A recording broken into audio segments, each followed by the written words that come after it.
We watch what is happening right now with the President of the United States. Not once, but now we're finding in two different locations classified information just out there in the open. He wasn't president. He was vice president. He held these in different locations right out in the open. He criticized President Trump. Did he utilize the Justice Department to raid President Trump? Did you think that was right? They knew this has happened to President Biden before the election, but they kept it a secret from the American public.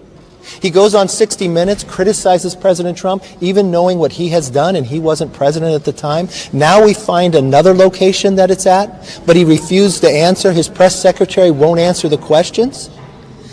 You watched them leak photos of sitting out files of President Trump. Why would they go through the former First Lady's clothing? Why would they go through his son's clothing? Why would they raid in the manner in which they did? Where's the photos of President Biden's documents? Where are those photos at? He knowingly knew this happened going into election, going into interviews.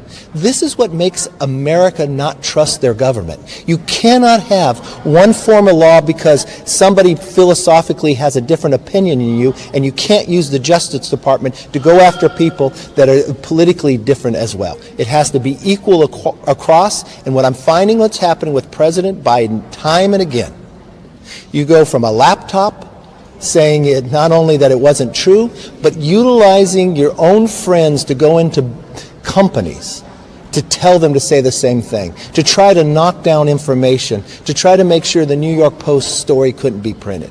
You should be offended by that. You are of the press. You should be allowed to write even when you knew it was true.